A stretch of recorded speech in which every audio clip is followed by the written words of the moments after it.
సునీతమ్మను Chevella parliament నుంచి నిలబెట్టాలని అనుకున్నారు. కానీ నేను మల్లికార్జున్ ఖర్గే గారిని, సోనియా గాంధీ గారిని అడిగిన, ఇది నేను ప్రాతినిధ్యం వహించిన సీటు, ఈ ప్రాంతంలో ప్రజలకు పరిచయం ఉండాలి, ప్రజా సమస్యలు తెలిసి ఉండాలి, నిత్యం ప్రజలలో ఉండేటోళ్ళని ఇక్కడ పెడితే తప్పకుండా మల్లికార్జుగిరి పార్లమెంటు ప్రజలు ఆశీర్వదించి తప్పకుండా గెలిపిస్తారు. సునీతమ్మని ఇక్కడ ఎన్నికల బరిలో పెట్టండి.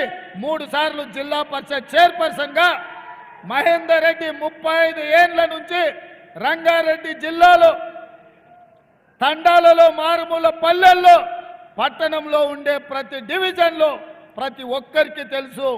ఎమ్మెల్యేగా, మంత్రిగా, ఎమ్మెల్సీగా, చీఫ్ విప్గా ఈనాడు ప్రతి సమస్య మీద అవగాహన ఉన్నది.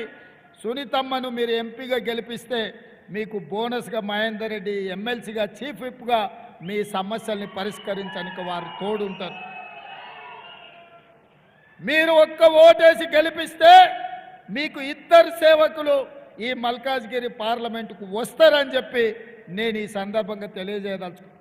అందుకే 24 గంటలు మీ మధ్యలో ఉండి మీ సమస్యలు తెలిసి మీ సమస్యల పరిష్కారం కోసం కృషి చేసే మహేందర్ రెడ్డి కుటుంబాన్ని ఈ మల్కాజ్గిరి మేడ్చల్ పార్లమెంటు నుంచి ఈరోజు ఎన్నికల్లో పెట్టినాం.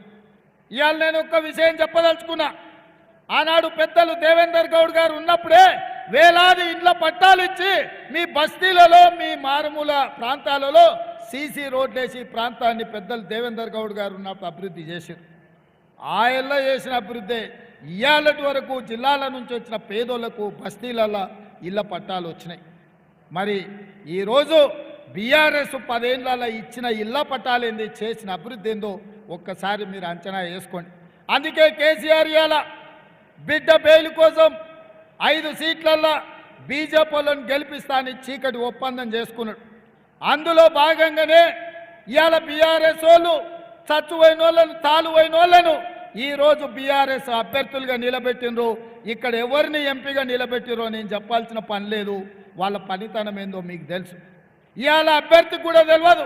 ఆ అభ్యర్థి తలకాయ బీజేపీకి, మోడీకి తాకట్టు పెట్టిండన్న సంగతి బీఆర్ఎస్ అభ్యర్థికి ఇంకా తెలియదు. పాపం ఆయన గొర్రెలెక్క అక్కడ ఇక్కడ తిరుగుతూ ఉన్నాడు, ఇంకా ఏదో జరుగుద్దని. అందుకే ఈరోజు ఈ కుట్రపూరితమైన రాజకీయాలను తిప్పు కొట్టాలి, ఈ కుమ్ముక్కు రాజకీయాలను బొందబెట్టాలి. బిడ్డ బెయిల్ కోసం సొంత పార్టీ నమ్ముకొని జెండా మోసిన వాళ్ళని కూడా మోడీకి తాకట్టు పెట్టిండు కేసీఆర్. ఇవాళ అందుకే కేసీఆర్ను, మోడీని, ఇద్దరిని ఓడించాల్సిన బాధ్యత మీ మీద ఉంది.